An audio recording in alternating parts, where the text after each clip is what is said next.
Yes, here at the NFL Combine, to really get the scoop, we have one of the nation's most respected writers, Peter King. Are you ready for the Neighborhood 9? Let's go at it, Mike. Have you seen the questions at all? No. Okay. Just want to make sure. All right. Knowledgeless. All right, here we go. Number one, what stands out for you about this year's draft? The uncertainty. You're 9 weeks before the draft, and you really have no idea.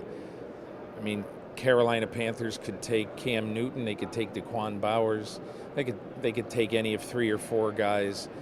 The uncertainty at the top is what stands out. How much did the Bucs surprise you last season? They surprised so many people in Tampa Bay.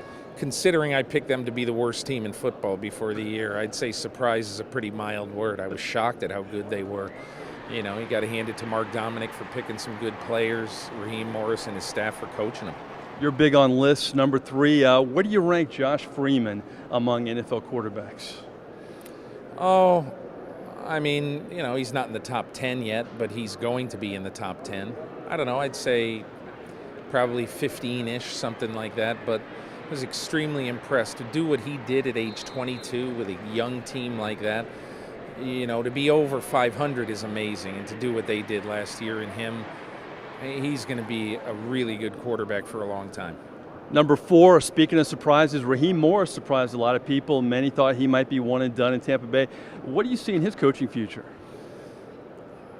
Just a really good motivator of players and a good guy who knows what to say to his team. And they've done a good job. They built a good coaching staff. They haven't had the upheaval. I think that stability is going to be really important for that team. Number 5, we like to play the name game. We'll have fun with your name. If you could be king for a day in the NFL, what would be at the top of your agenda?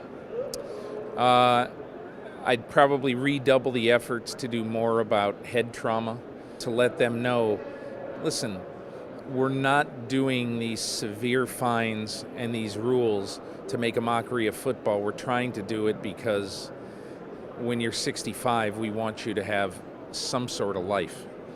And that would be my first order of business. Very thought out answer. Number 6, I know you like to rank airports, stadiums, teams.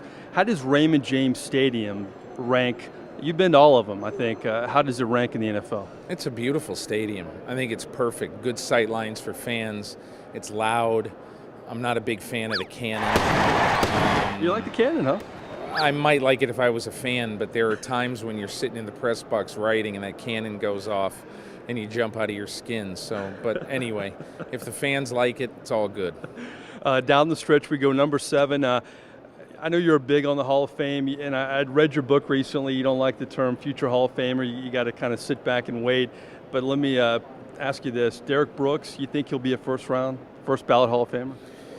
You know, I just don't do that stuff because it's fruitless. I think when I stepped into the Hall of Fame meeting room this year, I would have voted for 12 of the 15 guys on the ballot. There's a lot of reasons why some go in on the first year, like Deion Sanders and Marshall Faulk, and some like Chris Carter are still waiting after 4 years. It's really hard to get into the Hall of Fame. And I don't care if you've made 13 Pro Bowls. You know, who are you up against? There's a limit. You can't put in 195 guys in the Hall of Fame. It's a difficult thing to get in, which it should be. Number 8, who's the best NFL player you've ever seen in person? I would say probably over a long period of time would be Joe Montana.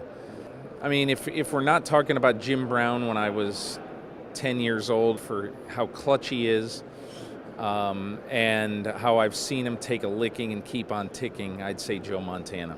And the exclamation point, number 9, what would your advice be for future sports writers out there? Sports writing is like being a carpenter. You have to do it every day to learn it and to get better at it. It just doesn't come to you automatically. But the only thing that matters, the only thing, is to practice, practice, practice. Well, I appreciate your time. I know the Combine's always busy for you. That's Peter King, and that is the Neighborhood 9.